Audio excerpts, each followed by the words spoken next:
La Voix des Bulles présente le One A Club, le podcast BD bimensuel qui est pressé parce que c'est les fêtes, qu'il faut faire des cadeaux, qu'on a plein de choses à faire, que c'est l'horreur.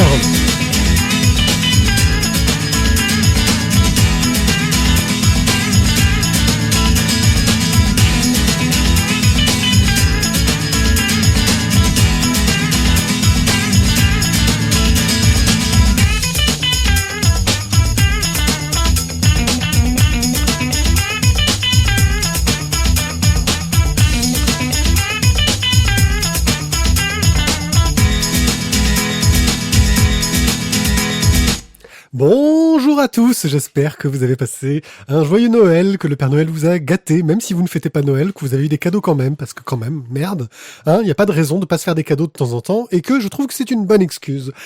Je suis One A Pied, je vais vous parler de bande dessinée, et pour m'accompagner aujourd'hui, j'ai l'honneur, le plaisir et la joie d'accueillir le bien nommé Thio. Il est Thio. Voilà, qui en plus m'a laissé faire mon intro en une seule fois, car vous ne le savez pas. Ça va être le bonus un peu de Noël. En théorie, quand on n'est pas en live, Thio s'amuse à me casser tous les démarrages d'émissions. Et là, il est en train de jouer sur sa tablette, alors il m'a laissé un peu tranquille. Merci Thio. De rien. Voilà. Franchement, ça m'a fait plaisir. Au programme de cette émission de fête, donc un petit peu torturé, donc on va pas faire d'online, parce que comme on disait, on est un peu à la bourre, on a un peu plein de choses à faire. C'est parce qu'il a rien foutu. Oui, c'est ça. C'est surtout que j'ai tellement de bouquins à rattraper pour faire cette émission que j'ai beaucoup lu. Nous allons vous parler de Bush. Nous allons vous parler de Silent Noise. J'espère que je prononce mal. La Tour Fantôme 9. Signal Tounoisa. Ouais. Le Par final. contre, je crois que j'ai fait un petit peu de... Ouais. 12 rue Royale, l'Hermione, Skryling, tome 1, et les dossiers noirs. Un petit express rapide où on va vous parler d'Invincible tome 15 et 16. Et puis je pense qu'on va pouvoir ensuite se dire au revoir et vous laisser aller préparer votre réveillon. On est bon ? On démarre ? On est parti. Et on commence tout de suite par... Je sature à chaque fois. Si je me rapproche trop, je suis mort. Hein. Ouais, normalement, te rapproche pas trop. Non, mais voilà, ok. Non, c'était juste au cas où un souci technique. On va commencer donc par Bosch de Griffo chez Glénat, qui est paru dans la collection des grands peintres. On avait déjà parlé de cette collection au début de celle-ci. Oui. Là, je me rappelle plus pour quel auteur. Il y avait un flamand. Voilà. Et puis, il y avait aussi le gars qui avait fait... Le truc, là. Ah ouais, le machin avec des couleurs. Avec des couleurs. L'espagnol. Je cherche le nom. Je l'ai pas, mais c'est pas grave. Dans tous les cas, on en avait déjà parlé. Et aujourd'hui, donc, on va vous parler de Bosch. Qui est Bosch ? C'est un... Travail de pro, oui, vas-y. Je l'attendais, c'est ça que tu allais dire. C'est oui. En fait, je vous avoue, hein, notre disposition, c'est qu'en théorie, en face de moi, j'ai Tizak, et que c'est toujours Tizak qui fait les jeux de mots à la con. Et que là, en fait, je regardais en face, et j'ai vu One A Pied, et One A Pied, non, pas de jeu de mots, rien, nada, quoi. Mais merci d'avoir essayé de jouer le rôle. Hieronymus Bosch, donc, qui est un peintre qui a surtout parfaitement peint au milieu du XVe siècle tout ce qui est dans la religion, le côté démonique, le côté la peur dans la religion, parce que c'était aussi avec ça que la chrétienté s'est construite à l'époque où les gens ne savaient pas lire. C'est si tu n'écoutes pas ton gentil prêtre, voilà ce à quoi tu t'exposes. Et que les démons de Bosch faisaient quand même atrocement peur. Bon, c'est vrai qu'il n'y a pas beaucoup de reproductions à l'époque, hein, il fallait aller directement dans les Flandres pour voir ces tableaux. Mais ça faisait bien flipper sa mère. Mais ça faisait bien flipper sa mère. Alors, la construction de ce bouquin, t'as fait démarrer le timer en fait ? Ouais. T'es trop fort. C'est on voit en fait le petit Bosch qui est... Tu vas pas y arriver. Allez, appelle-le Hieronymus. Oh, donc on a le petit Hieronymus qui est en train donc de peindre ses premiers tableaux, et en fait son souci c'est que les démons qu'il est en train de peindre à l'intérieur, en fait, une fois qu'il les a peints, en fait, ils se cassent de sa toile. Il les a créés, donc il leur a donné une sorte de forme de vie, et donc du coup ils s'enfuient, ils vont peupler le monde. Et en parallèle, on va avoir en fait une brillante spécialiste des tableaux et de la restauration de ceux-ci de l'université de Gand. Je sais pas. C'est à l'étranger. Ouais, enfin, c'est pas très loin de chez nous quand même. Qui essaye justement d'entreprendre la restauration du tableau du maître, et qui va se retrouver face à un souci, c'est qu'il y a une sorte de vernis dessus qui n'arrivent pas à analyser. Ils ne savent pas du tout ce que c'est, ils ne savent pas comment l'utiliser. Alors du coup, pour faire la restauration, il faut enlever ce vernis. Et le problème, c'est que quand elle va essayer la restauration, il va lui arriver différents problèmes, soucis, difficultés, pérégrinations. Et qu'en fait, en parallèle, on va avoir le moyen qu'a trouvé Hieronymus pour justement enfermer les démons dans son tableau. Donc en fait, on a les deux époques qui se mêlent l'une à l'autre. Ce qui est plutôt super intéressant. Ce qui est plutôt intéressant et plutôt bien mené. Au niveau scénario, moi j'ai trouvé que c'était à la fois drôle, le traitement des démons. Ça m'a fait penser un peu aux démons que tu as dans Darkness. Ou alors le comics Darkness, je sais pas si tu te souviens. Ou alors dans Clémentine, dans Oui. le dessin animé. Désolé. Attention, instant Isaac. Quand tu fermes les yeux, voilà, c'est Tu bon. devines le merveilleux. Parce que lui, il aurait craqué, il aurait fait. Ouais, mais On pense à toi, Isaac. rappelle-toi que sur une Louis Boulga, on l'avait fait à deux voix et tout, on était Ouais, au c'est taquet, on était On était jeunes, on était jeunes, on Oui. avait encore des cheveux. Continue à faire ta chronique. Ok, et Ouais. donc, alors, graphiquement, c'est du franco-belge, je dirais. C'est joli. C'est plus joli, je trouve, dans la période qui fait un peu dessin animé, dans la période Oui, médiéval. Hieronymus Médiéval que dans la période que dans la contemporaine. période contemporaine. Bah, disons qu'il a, c'est un auteur qui a un travail de la couleur qui est tout en rondeur et tout en chaleur, je trouve. Et Et ça, dès qu'il arrive sur le contemporain, ça me passe moins bien. c'est ça. C'est que ça passe moins bien sur le contemporain. Maintenant, l'histoire n'est pas... Bon, c'est un bon bouquin. Voilà, c'est intéressant. Maintenant, moi, j'aime beaucoup Bosch, donc du coup, c'était un bouquin que j'avais envie de lire. Oui, de même. Mais le scénario est intéressant. Maintenant, est-ce que tu l'en... Bah, recommander, j'ai envie de dire, ouais, bah, pour ceux qui aiment Bosch, qui ont envie de s'intéresser, etc. Dans la collection, je trouve que c'est plutôt une réussite, c'est plutôt sympa. Ça reste pas un ouvrage exceptionnel, mais j'ai passé vraiment un bon moment à le lire. Voilà. Pour moi, c'est un livre vraiment sympa. Toi, Bah, c'est bien, mais tu passes un bon moment, mais sans plus. Voilà. Si maintenant tu me demandais qu'est-ce que j'en ferais, ouais. je te dirais, moi je pense que cette collection-là, ce sont vraiment des bons bouquins à mettre en bibliothèque. Dans les bibliothèques Ouais. municipales pour faire découvrir par la bande dessinée des auteurs classiques, des peintres, des sculpteurs, parce qu'on va découvrir leur histoire et en même temps leur œuvre. Oui, parce qu'en plus, le côté documentaire qui est à la fin, on a toujours un côté un peu documentaire qui nous raconte toute l'histoire derrière, est vraiment très intéressant. Mhm. Bah moi, ouais, pareil. Ou bien alors je suis pas sûr que pour les amateurs de Bosch, ça soit intéressant, effectivement. Parce que les gens qui aiment Bosch... Non, les gens qui ça- aiment Bosch, ils sont déjà, je pense, sur des bouquins qui sont un peu plus, Ouais. un peu moins illustrés. Bah, je vais par dire tout pareil que toi, en fait. Je crois que je vais pas avoir de... Ouais, non, là, je fais mon petit joueur et je dis tout pareil que toi. Tout pareil québécois. Signal... Oh, non, c'est dur à dire. Hein. Signal Tounoise. Signal to Noise, Signal to Noise, Signal Bruit, de Neil Gaiman et Dave McKean. Un petit peu mon duo d'auteurs fétiche, voilà. Même si je sais que Dave McKean peut parfois partir dans de l'intello pompeux prise de tête.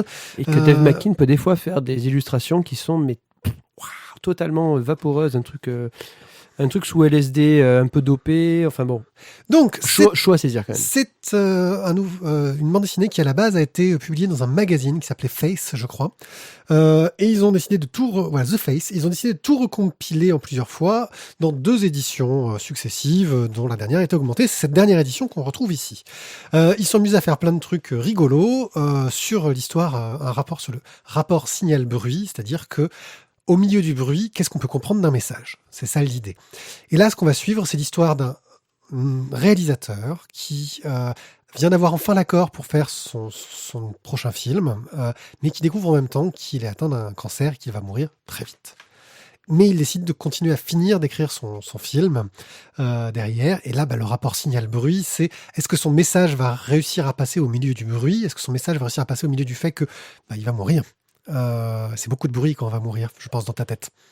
Dans ta tête. Voilà. Et donc, un peu ses relations, etc. On est vraiment dans une œuvre très, très, très expérimentale, ne serait-ce que par le travail graphique de Dave McKean, qui est un travail qui mélange photo, retouche, travail sur pellicule, dessin, un côté informatique aussi derrière, enfin vraiment un travail graphique très très complexe.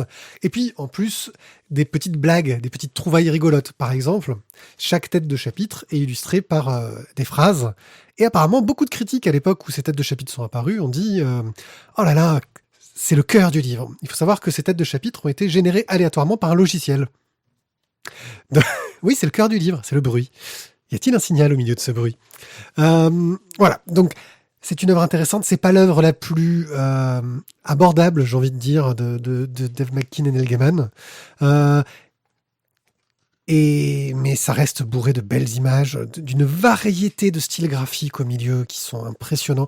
Les 4 cavaliers de l'Apocalypse, ils sont magnifiques, qui sont représentés dedans. Et voilà, je dirais que c'est un livre qui arrive à être en équilibre entre le prise de tête et l'intéressant. Il est vraiment cet équilibre très fragile, et c'est pour ça que je ne recommanderais pas forcément à tout le monde, parce que j'ai peur qu'on sombre. Tu en penses quoi, Thio? Je vais aller. Malheureusement, je vais aller. Pour l'instant, on a des avis super intéressants. On va toujours dans le même sens, mais je vais te plus soi. Ouais, c'est pas le plus évident à lire du duo fétiche que toi tu adores. Maintenant, graphiquement, tous les bouquins de Dave McKean sont toujours intéressants à feuilleter. Voilà. Rien qu'à feuilleter, ouais. Voilà, juste à feuilleter, vous trouverez toujours un intérêt dedans, tant sa production est riche et variée. Après, au niveau de l'histoire, c'est un peu compliqué d'y rentrer. Je l'ai lu, ça m'a pas non plus emballé outre mesure, quoi. Voilà. C'est plus la fonction d'illustration de McKean. De McKean qui est intéressante que là l'histoire de Gaiman. J'avoue que Gaiman m'a fait quand même beaucoup plus rêver sur d'autres choses.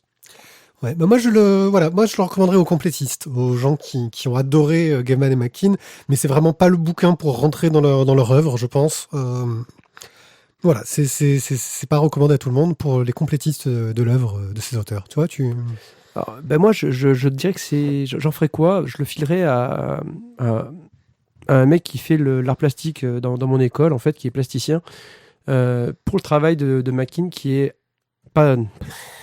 Si, de McKean, si, j'y étais bien, qui est vraiment intéressant à feuilleter et à essayer de comprendre. Maintenant, au-delà, je l'aurais pas dans ma bibliothèque, je le refilerai pas à mes potes.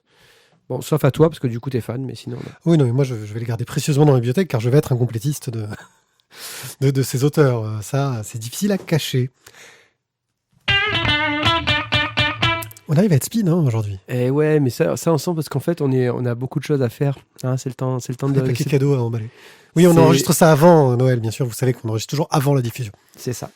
La Tour Fantôme, le tome 9 de Taro Nogizaka. La fin de la Tour Fantôme.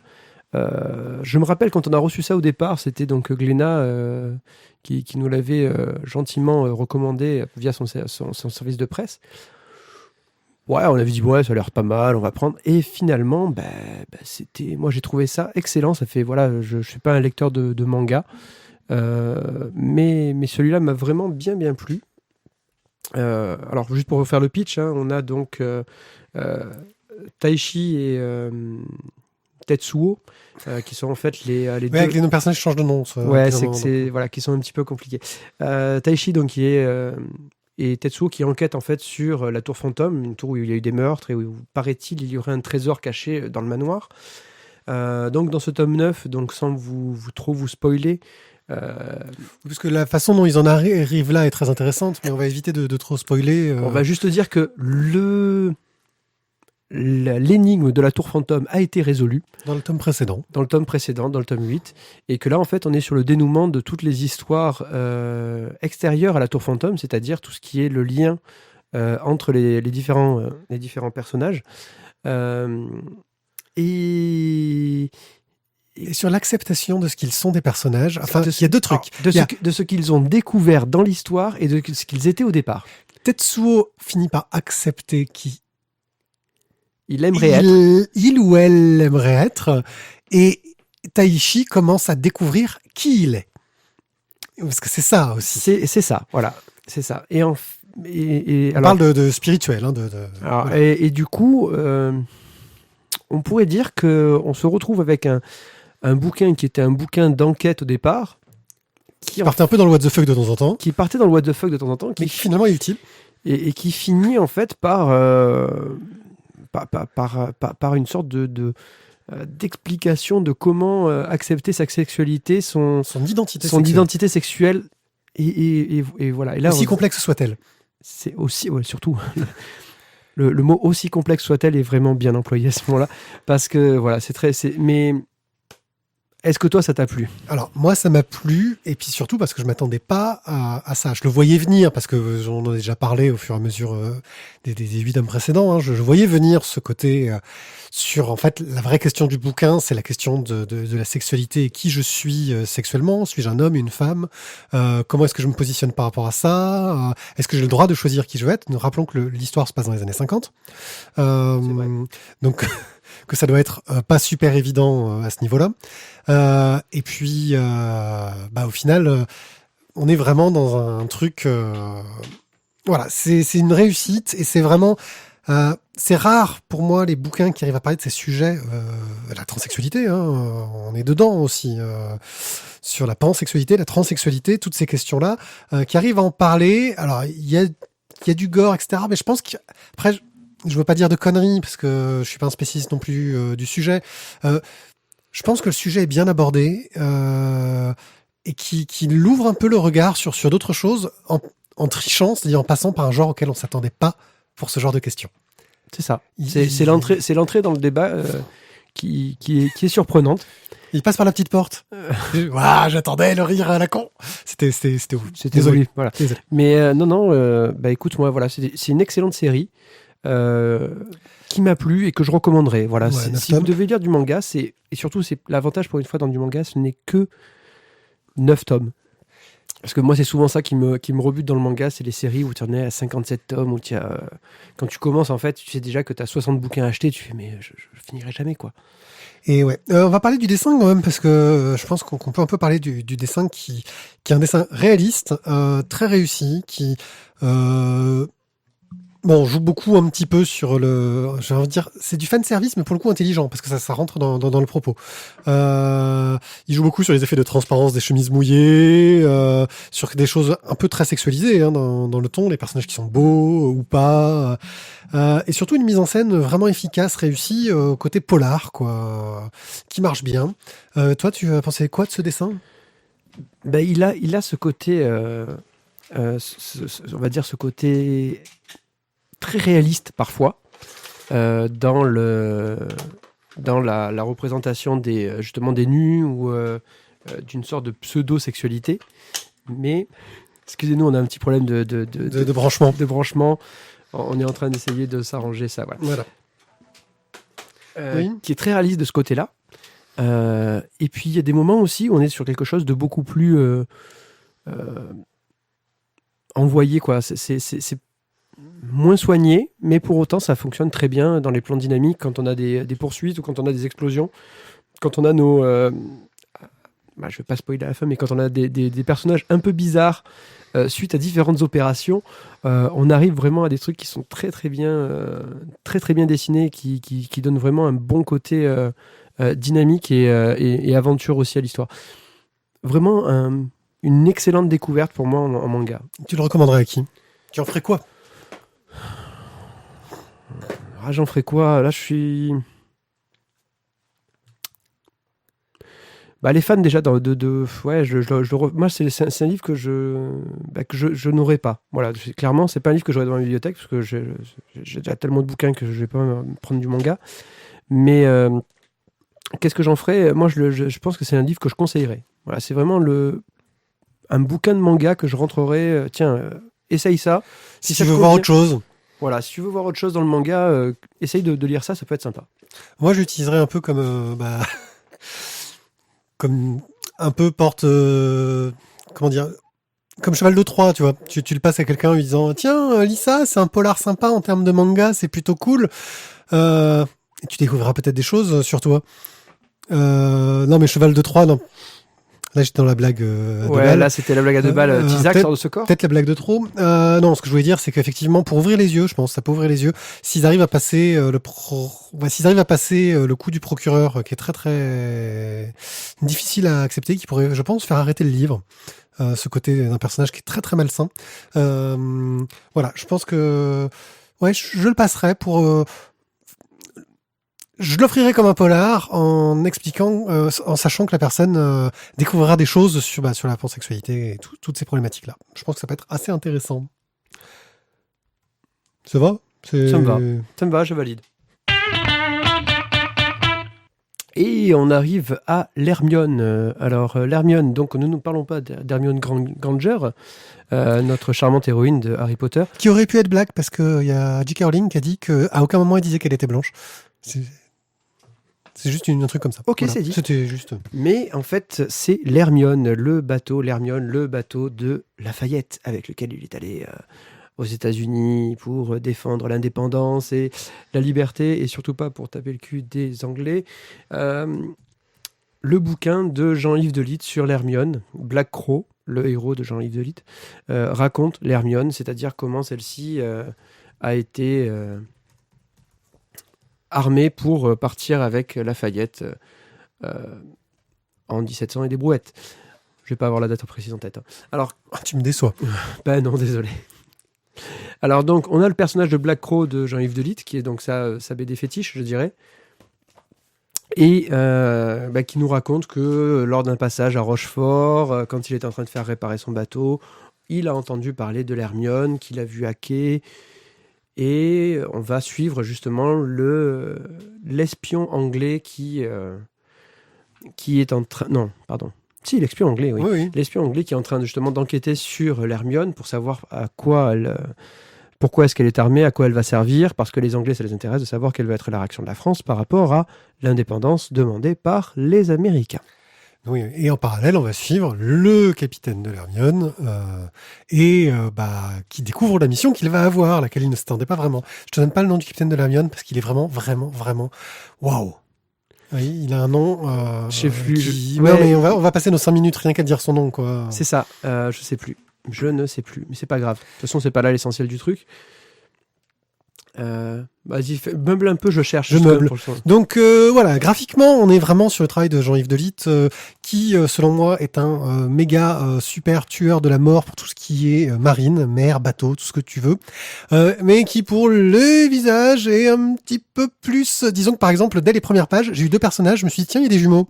Voilà, c'est un peu compliqué à ce niveau-là, au niveau des différenciations. Alors, Louis-René Madeleine Levasseur de la Touche-Tréville. Voilà, hein, vas-y, retiens ça. Il l'appelle Monsieur de la Touche. Ouais, c'est plus facile. Ah, je préfère une blague à Tizak, là.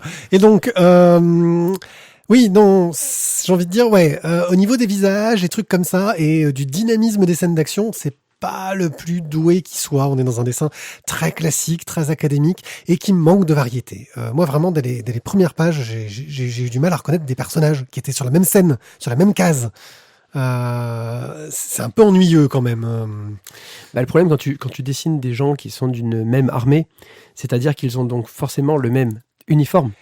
La seule différence, c'est la tête. Ouais, mais dans ce cas-là, tu fais une entorse à l'histoire et tu t'arranges pour qu'ils aient un trait physique particulier qui ferait que en l'un termes de narration, ça marchera. ne porte pas par exemple son tricorne, que l'autre ait par exemple un galon en plus, enfin des détails un peu voyants, quoi, un truc. Et là, rien. Alors ça, j'avoue que je suis d'accord avec toi, c'était chaud. Maintenant, est-ce que on prend un bouquin de Jean-Yves Delite pour les personnages ? Non, c'est le dessinateur de la marine, on prend ça pour la marine. Après, j'ai envie de dire, voilà, on va revenir sur le scénario. Moi, il y a un seul truc qui m'a déçu, c'est qu'à la fin, c'est tout ça pour ça.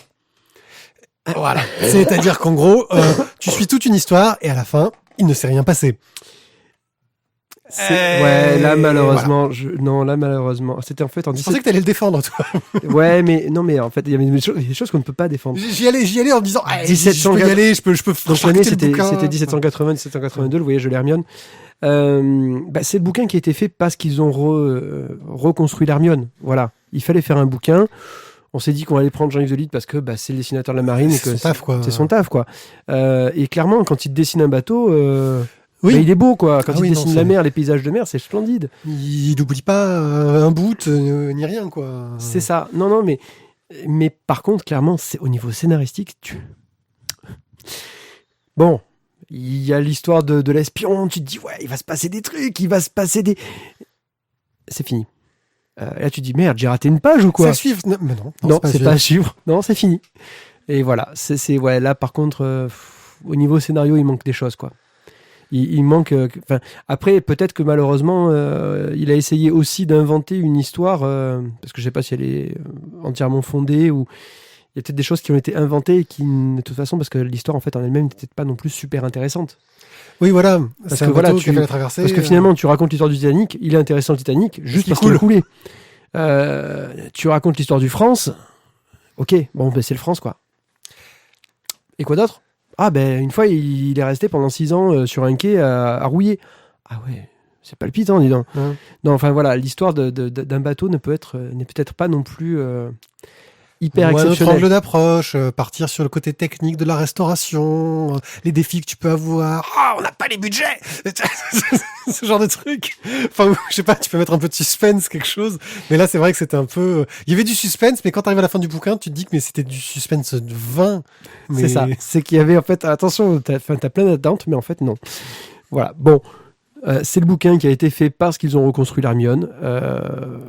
L'Hermione, moi je ne suis pas allé à Rochefort, donc je ne l'ai pas visité, mais paraît-il que c'est vraiment un magnifique bateau. ça a C'est l'air. les vieux gréments, quoi. Hein, ça, pour en avoir déjà vu à Marseille quand on a eu, c'était il y a 2 ans, je crois, la réunion de tous les bateaux, enfin de plusieurs bateaux de grands voiliers.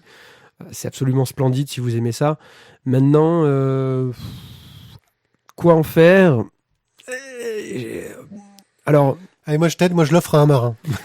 Voilà, si on l'offre, si vous connaissez un marin dans votre entourage, offrez-lui. Quelqu'un qui est fan d'histoire, on me l'a offert, ça m'a pas non plus emballé, quoi. Hein, donc c'est à la fois de l'histoire sans en être. Voilà. Ouais. Quoi en faire? J'en fais rien. J'en fais rien parce qu'en fait je l'aurais pas acheté et maintenant je l'ai sur les bras. Et c'est comme c'est ton père qui te l'a offert, t'es obligé de le garder. C'est ça, parce que sinon il dirait mais où? J'ai mon doigt qui a arrêté. Ah ouais, ok, J'étais d'accord. en train de nettoyer ma touche et le doigt est parti tout seul. C'est ça, ouais, tu nettoyais ta touche. Ouais. Ah non, mais vraiment. Allez, monsieur de la touche, vas-y. On parle de quoi déjà? Je sais même pas où on en est. Dans le 12 rue Royale, Ah, chez oui. Grand Angle. 12 Us Royal ou les 7 défis gourmands par Hervé Richez et FX. Mathieu Vianney est un chef et propriétaire d'un 2 étoiles Michelin qui s'appelle la Mère Brasier à Lyon. Donc c'est un méga restaurant très très réputé, sachant que la Mère Brasier c'est quand même apparemment la prof de grandes personnes comme Bocuse, hein, c'est ça? Je crois. Ouais, voilà. Enfin bon, c'est pas n'importe qui. Dans l'histoire gastronomique française, c'est un très grand nom. Et donc, cette histoire va suivre l'affaire de Mathieu Vianney qui a pour objectif d'agrandir son restaurant parce que il est petit, il a pas assez de couverts, il aimerait bien avoir un peu plus de place pour accueillir du monde. Surtout qu'il y a des personnes influentes qui essayent de lui faire comprendre que ce serait bien quand même s'il avait des places. Voilà. J'imagine que ça doit être des personnes influentes parce qu'il faut avoir les moyens, j'imagine, de manger dans son restaurant. C'est ça. J'ai pas regardé la carte, mais voilà. À mon avis, je pense que c'est la carte où tu n'as pas le prix. Oui, c'est ça. Bref, sauf que ça appartient à son voisin, et son voisin, il a pas envie de lui vendre, même si Mathieu Vianney propose un tarif de la mort, hein, parce que lui, il est prêt à lâcher les thunes pour avoir son truc. Et puis finalement, son voisin lui lance 7 défis, il dit voilà, je vais vous donner 7 défis. Culinaire, bien évidemment. Voilà. Et si vous arrivez à remporter ces 7 défis culinaires, je vous vendrai le restaurant. Enfin, la place, la place, quoi. Donc lui, au début, il dit n'importe quoi, je vais pas faire ça. Puis finalement, se prend au jeu du défi, se prend au jeu ouais, il a envie de montrer qu'il est cap, quoi. Voilà, un petit peu de fierté, hein, un peu mal placé même parfois derrière. Et donc, il se lance au jeu et va essayer de remplir des défis plus ou moins durs, genre rendre heureuse une table. Et là, c'est le voisin qui amène la table et c'est un enterrement. Voilà, ce genre de truc. Donc, c'est une intrigue sympa, c'est plutôt fun. Scénaristiquement, c'est très bien construit. C'est bien écrit, c'est drôle. Et en plus, le dessin des fixes est vraiment génial. Je trouve qu'il y a une pêche, une dynamique, une légèreté. C'est tout en niveau de gris, avec juste les moments où Mathieu Vianney travaille sur sa cuisine et réfléchit, où on a les aliments qui prennent les couleurs, etc. Et là, moi, ça m'a furieusement fait penser à Ratatouille. Oui. Quand le personnage de notre rat cuisinier, en fait, crée ou mange quelque chose et que ça fait des petits feux d'artifice dans sa tête en fonction de ce que ça pourrait... je pense. Oui, c'est l'idée. Non, mais ça c'est efficace. C'est très efficace. C'est très efficace.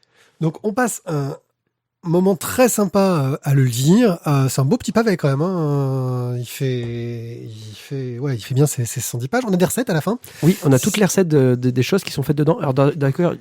Pas toutes, mais une bonne partie. Ouais. Alors, il y en a une d'ailleurs, l'espèce de truc... L'oreiller de la Belle Aurore. C'est exactement celui-là. L'oreiller de la Belle Aurore. C'est un pâté en croûte, mais apparemment c'est une signature. Hein. C'est le pâté en croûte c'est une tuerie, quoi. C'est un truc qui doit faire 10 Je donne la recette de la farce. Allez, juste les ingrédients de la farce. 4 pigeons ramiers, 4 perdreaux gris et rouges, 2 faisans, 3 colverts, 1 poularde, 1 kg de riz de veau, 2 kg de gorge de porc, 1 kg de lard de colonnata, 1 kg de foie de volaille, 1 kg de pintade, 1 kg de foie gras, 100 g d'échalotes, 3 décilitres de porto rouge, 2 décilitres de garam masala et 1 décilitre d'armagnac. Voilà. Ça, c'est que la farce. Ce n'est que la farce. Donc oui, ça doit être un pâté qui déchire sa maman. Donc... Voilà, moi j'ai trouvé que c'était vraiment un truc agréable à lire, avec un scénario sympathique et des dessins superbes. Même s'il y a un côté qui finit par ressortir un peu publicitaire, j'ai envie de dire, dans cette bande dessinée, même si Mathieu Vianney n'est pas toujours montré comme sous son meilleur jour, hein, il a des défauts, ce personnage, et pourtant il a signé le bouquin, entre guillemets, donc il a dû accepter qu'on le fasse. Oui. Donc c'est quelqu'un qui doit avoir soit un bon sens commercial, soit une autodérision... Une grande autodérision, et j'ai envie de dire, à ce niveau d'exigence-là, je pense que ça doit être de l'autodérision. Je le souhaite, en tout cas. Et franchement, voilà. C'est le seul truc qui m'a un petit peu gêné, c'est que de temps en temps, on se dit, oh là là, c'est le bouquin qui va juste te dire qu'il est fort, ce Mathieu Vianney. Mais ça m'a donné envie d'y aller bouffer quand même dans son resto, donc c'est assez réussi là-dessus. Oui, non, ça c'est réussi, voilà. Mais je pense que c'est un peu la mode aussi actuellement avec tous les défis culinaires, tout ce qu'on peut avoir. C'est du Top Chef, hein. Voilà. C'est 7 défis culinaires. Mais par contre, je trouvais qu'au niveau des 7 défis, on n'est pas sur les 12 travaux d'Astérix, tu vois, pour faire une sorte de parallèle en bande dessinée. Mais on est quand même sur un truc qui est je trouve très bien écrit, sympa, on passe un bon moment, c'est un bon divertissement. Et en plus, les défis ont tous un lien qui est intéressant, ce qui fait qu'on a une petite surprise finale sur le scénario qui est plutôt bien faite, je trouve. Bien amené. Voilà. Tu en fais quoi ? Alors, bizarrement, c'est un livre que je garderais bien en fait dans ma bibliothèque, tu vois. D'une part pour les recettes, parce que l'oreiller de la Belle Aurore, je le ferai pas. Non, jamais. Je pourrais jamais cuisiner un truc pareil. Ou l'aideron, je sais plus ce que c'est. C'est l'oreiller, je crois. L'oreiller, voilà. Ça, c'est un truc. De toute façon, déjà, je pense que j'ai pas la taille de four pour faire un truc pareil. Par contre, les gambas carabineros de Palamos tiède à la poutargue et au caviar. J'adapterais peut-être à autre chose que du caviar. Ouais, parce que le caviar, ça peut. La poutargue, c'est plus la madeleine tiède aussi. Enfin bon, on parle de bouffe, quoi. Et merde, on aime bien bouffer. Donc, ouais, c'est un bouquin que je garderais bien dans ma bibliothèque, pour ça, parce qu'en plus, c'est aussi un peu l'histoire de la cuisine et de. Oui, parce qu'il retrace un peu un petit côté documentaire à la fin, en plus des recettes. Voilà, sur la mère Brasier, sur comment le restaurant s'est monté, et sur les personnes qui ont travaillé en tant qu'apprentis, qui sont devenus ensuite de grands cuisiniers après. Ouais, moi, je l'aurais bien offert à mon beau-frère, tu vois, qui fait de la cuisine. Je sais pas si l'aurait lu parce que il est pas très BD forcément, mais c'est un beau bouquin pour un cuisinier, je pense. Donc voilà. Eh bien, là, je suis en train de chercher mes touches pour changer de truc parce qu'on a déjà réussi à faire le truc. T'as déjà Monsieur de la Touche là, hein ? Voilà. Ouais, c'est ça. Et maintenant, nous allons vous parler de Skryling. Alors, la prononciation, c'est peut-être pas la bonne, hein, mais on va faire avec. Le tome 1, donc Les Chiens du Weltrom, chez Kraken de Thierry Lamy et Venzi au dessin. Alors déjà, pourquoi on vous parle de Skryling, qui est déjà en fait entre guillemets un vieux bouquin qui date de 2011. Mon Dieu, 5 ans. Ouais. C'est loin. Parce qu'en fait, on a rencontré Thierry Lamy à un festival de bande dessinée et que du coup. On l'a pas interviewé parce qu'on est des ânes, mais que ça fait déjà. Enfin, oui, mais ça fait plusieurs fois en fait qu'on rencontre. Donc oui, du coup, c'est les gens qu'on côtoie tellement qu'on ne dit pas. Oublie. On va les interviewer, ça pourrait être cool. Donc Skrelling, de quoi ça nous parle? Eh bien, en fait, on est dans un état totalitaire qui est donc le Weltraum. Qui aurait une sorte d'accointance avec l'Allemagne nazie, je pense. Mais qui a gagné. Mais qui a gagné la guerre. Ouais, c'est un peu l'idée que ça donne. C'est ça. En fait, ils sont en train de la gagner ou ils l'ont gagnée.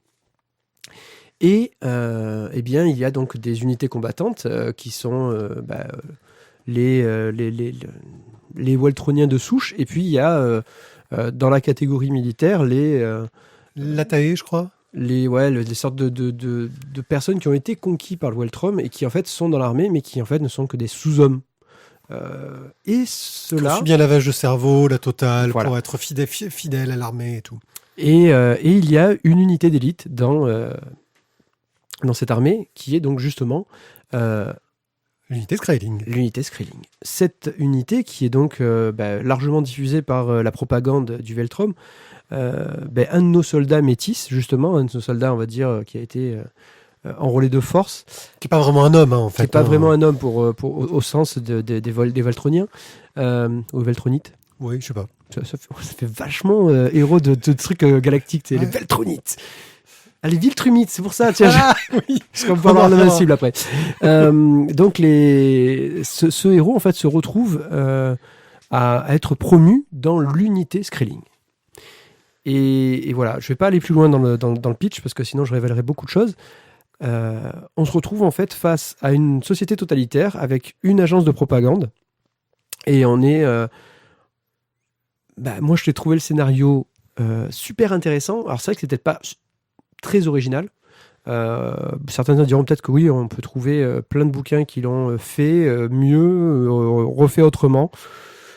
Mais Skrelling, de par le scénario qui moi m'a beaucoup plu et le traitement graphique de Venzi qui est... Thierry Lamy au scénario, Damien Venzi au dessin. Moi j'aime beaucoup le dessin qui est, je trouve, d'une violence et d'une... comment dire d'une froideur, c'est froid, c'est violent, c'est cruel. Et ça montre, je trouve, parfaitement. C'est à la fois réaliste et à la fois dessiné. Et on se demande s'il n'y a pas beaucoup de travail d'après-photo, je pense. C'est possible. Mais du coup, ça... Bien intégré, hein, franchement. Ça donne moi, j'ai trouvé vraiment un excellent cachet, un dessin qui m'a beaucoup plu et qui, pour les scènes de combat, fonctionne, mais parfaitement. En plus, on est dans un format à l'américaine, donc assez peu de cases par planche. C'est très efficace.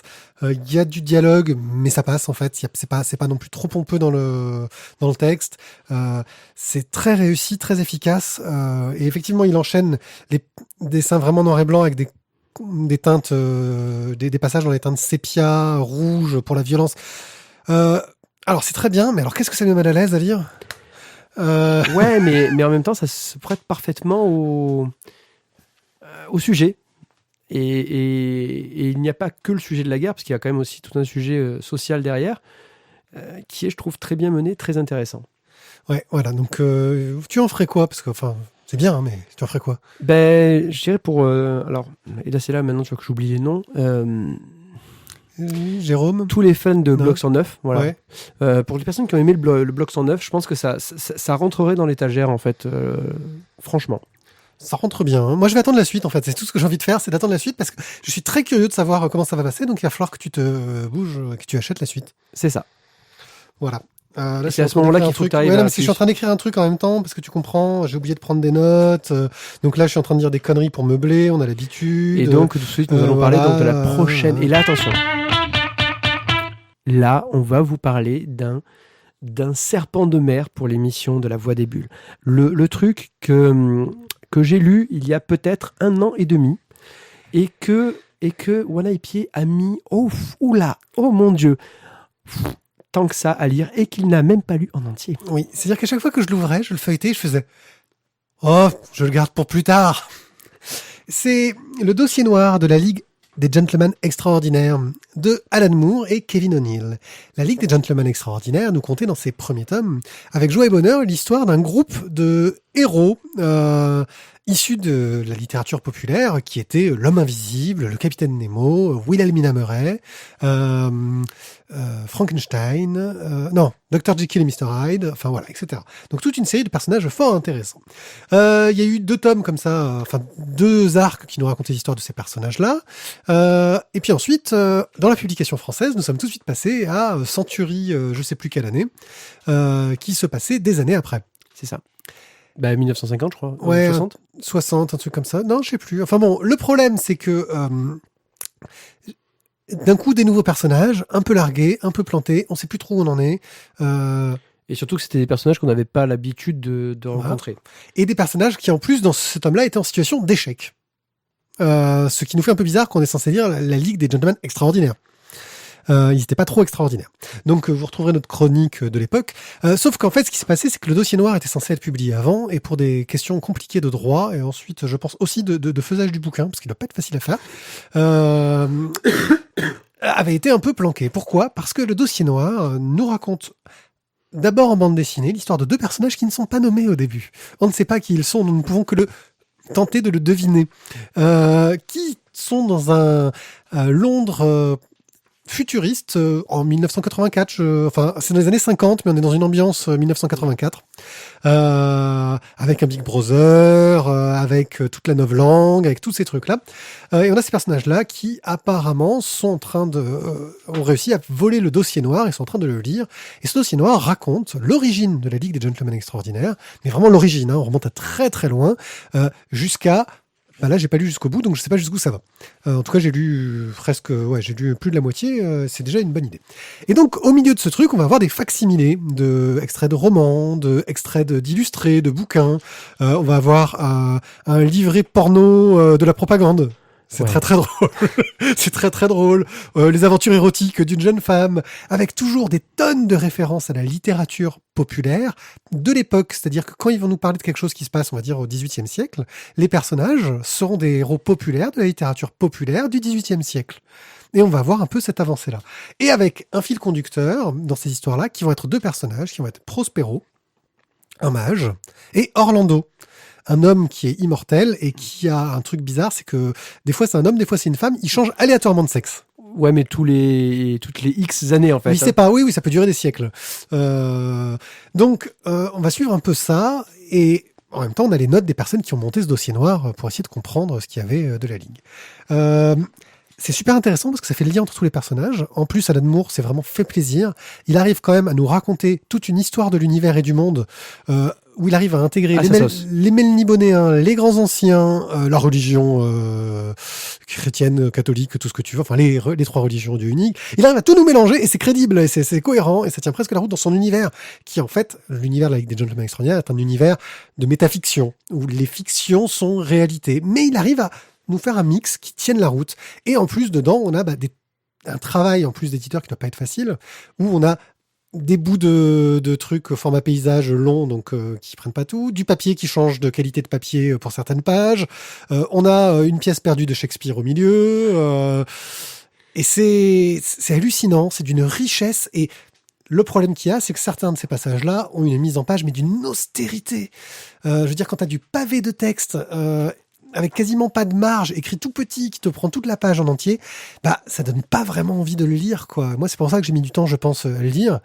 Et pourtant, ça se lit tout seul. C'est d'une fluidité, je m'y attendais pas, en fait. Alors oui, on le lit pas d'un bloc, parce que ça fait un peu mal au crâne. Et à côté de ça, en plus, on a toutes les scènes de BD qui servent de lien entre les passages où les personnages disent ça, qui sont assez légères, où ils se permettent de l'humour. Voilà, un très bon moment. Et en plus, à la fin, j'en suis pas encore là, il y a des passages en 3D avec des lunettes 3D. Ça part dans tous les sens au niveau du support, du format. Alan Moore se fait vraiment plaisir à jouer avec la culture populaire. Et qu'est-ce que je regrette de ne pas avoir lu ce truc-là avant d'avoir lu le Century, ouais. C'est un peu difficile, je trouve, quand même, d'essayer de vendre une bande dessinée en disant il faut lire absolument un bouquin qui est, même si tu dis que ça se lit très vite, que ça se lit avec beaucoup de plaisir, mais il faut quand même beaucoup de temps. Oui. Je trouve ça un peu dommage quand même d'avoir besoin de lire un bouquin pour en comprendre un autre. Bah non, mais c'est parce qu'on l'a pas eu dans le bon sens, on les a pas eu dans le bon ordre, c'est ça le problème. Oui, mais tu vas pas me dire, oh là là, j'ai pas compris le tome 6, mais t'as pas lu le 5. Ah ouais, mais je devrais pas avoir eu besoin. Enfin, tu vois, c'est ce qui nous est arrivé, en fait. Ouais, c'est qu'on a zappé un tome, quoi. Ouais, mais sauf que là, ce zappage de tomes, c'est quand même... c'est pas réellement une bande dessinée, c'est un truc à la Alan Moore, quoi. Ce n'est pas qu'une bande dessinée. Voilà, il y a plein de choses qui se mélangent dedans. Et voilà, c'est quand même du dur à lire, quoi. Hein. Oui. Voilà, il faut avoir du temps, il faut avoir envie de se plonger dedans. Et ça fait surtout référence, moi, à des choses qui ne... oui, de la culture populaire anglaise qu'on n'a pas forcément. Qu'on n'a pas forcément, nous, en France. Hein. Par contre, tu vois que quand il fait référence à la culture française, il a une culture, c'est Alan Moore, il sort de ces trucs de la culture française, mais d'une précision, j'ai fait, mais il a dû lire en français, c'est pas possible. Hein oui, les lunettes en plus sont drôles, elles sont super drôles. Elles sont psychédéliques, ça mériterait une photo. Voilà. Donc, moi, je trouve que voilà, si vous avez aimé la Ligue des Gentlemen Extraordinaires, une fois que vous avez fini les aventures de Nemo, Murray et compagnie, vous passez à ce tome-là, qui est un pavé, qui est pas facile à lire, mais qui, je pense, est dans la continuité de ce que vous avez pu aimer dans la Ligue des Gentlemen Extraordinaires. Alors le problème, c'est que je dirais que pour moi, le deuxième cycle ne m'a vraiment pas emballé plus que ça. Est-ce que peut-être qu'en le relisant sous la... Peut-être que maintenant, ouais, si je l'avais relu après avoir lu Dossier Noir, ça m'aurait... Est-ce que tu acceptes plus facilement de voir l'échec de personnages si tu les as vus réussir avant ? Tu vois ce que je veux dire ? Ouais. De te dire, ouais, mais je veux dire, on voit Prospero dans la suite, etc. On voit tout ce truc-là. Mais on savait pas du tout qui c'était. C'est un méchant qui débarque de nulle part, on sait pas pourquoi. Là, on a tout expliqué. On a tout expliqué, je suis d'accord. Bon, enfin, moi, si je donnerais vraiment aux fans d'Alan Moore, quoi. Et à ceux qui ont envie d'aller plus loin dans la Ligue des Gentlemen Extraordinaires, parce que finalement, le premier bouquin se valait. Oui, il n'y a pas besoin forcément pas besoin d'aller plus loin. Voilà. Vraiment pour les fans. Alors, ce qui est rigolo, c'est de voir aussi comme Kevin O'Neill s'amuse au niveau graphique, à changer un peu son style, même s'il a un style toujours un peu raide, hein, un peu droit, mais à changer un peu son style selon les types de trucs qu'il parodie. Et je t'avoue que je suis encore mort de rire de ce passage sur les trucs pornographiques à la 1984, qui est mais vraiment d'une drôlerie énorme. Très bien, nous allons donc pouvoir enchaîner, poursuivre. Enchaînons. Continuons. Express. Et donc, nous allons vous parler des tomes 15 et 16 de Invincible par Robert Kirkman. Hey, Cockman. L'homme à la coque. Ça veut dire coq en anglais. J'ai pas voulu faire la traduction. Ryan Otley, donc chez Delcourt, le tome 15 et 16, donc intitulé Petit Malin et Histoire de famille. Je vous rappelle où on était. Invincible est un super-héros terrien qui protège la Terre. Dans les tomes précédents, on a eu une grande guerre entre les différents peuples de la galaxie et les Viltrumites, qui sont en fait les grands méchants de la galaxie, qui ont détruit tous les mondes qui se sont opposés à eux. Tome 15, on va dire que voilà, Invincible revient sur Terre après quelques mois passés dans l'espace pour cette guerre, voire même quelques années, je crois. Oui, parce qu'il est resté plusieurs mois blessé sur une planète avec son père et son frère. Donc il y a le retour sur Terre, le retour un peu aux affaires courantes. Hein. Qu'est-ce qui s'est passé sur Terre entre-temps, quels sont les méchants qui ont fait des nouvelles bêtises, quels sont les super-héros qui sont montés entre-temps et qui du coup veulent garder leur place. Et puis lui, dans sa vie personnelle, qu'est-ce qu'il va devenir ? Sa femme, sa vie, son œuvre, tout ça. Et forcément, on arrive aux histoires de famille du tome 16, où là, on est en plein dans la famille, dans ce qui le touche. Puisque le petit frère se rebelle un peu, ça se sentait venir. Hein. Alors, je l'ai pas encore lu. Hein, alors, le problème, voilà, c'est que la couve montre en fait Invincible en train de tataner la gueule à son petit frère. Ce qui est déjà arrivé. Hein. Ce qui est déjà arrivé, mais sauf que là, on lui tatane la gueule et on se dit, putain, visiblement, il lui met sévère quand même. Mais c'est que le questionnement qui est mis dans ce tome 16 est très intéressant. Car Invincible, en revenant sur Terre après cette guerre, commence à se poser des questions sur le super-héros et qu'est-ce qu'il doit faire. Qu'est-ce qu'il doit faire pour améliorer réellement et je dis bien, alors, le réellement est important, réellement le monde dans lequel il vit. Il se posait des questions à la The Authority. C'est un petit peu ça, parce que finalement, d'arrêter Monsieur Lézard qui est en train de faire un casse, bon, c'est intéressant sur le coup, parce que j'ai arrêté Monsieur Lézard qui faisait un casse, mais est-ce que je ne pourrais pas faire quelque chose de plus intéressant avec mes super pouvoirs que d'arrêter Monsieur Lézard? Parce que finalement, si c'est pas moi qui l'avais arrêté, ça aurait été les flics. Bon, toujours aussi bien. Toujours aussi bien, je trouve très intéressant par la tournure que c'est en train de prendre. Et surtout les questionnements que Invincible se pose et que se pose aussi du coup sur l'entourage et les autres super-héros pour d'autres raisons. Toujours aussi bien, continuez à le lire. On en arrive au tome 16. Par contre, voilà, est-ce que on en aura encore beaucoup derrière? Je sais pas. Kirkman a l'air de vouloir faire de l'ongoing qui dure. Hein. Tant qu'il a quelque chose à raconter. Bon, c'est toujours frais, agréable. C'est toujours frais et agréable. Voilà, j'ai quand même passé un bon moment. C'est toujours aussi dynamique au niveau du trait. On est toujours dans du bon fight. Des personnages nouveaux qui apparaissent et des personnages qui sont peut-être méchants, peut-être gentils, on ne sait pas encore, on verra après. Ok, bon bah Invincible, à continuer à lire. À continuer à lire.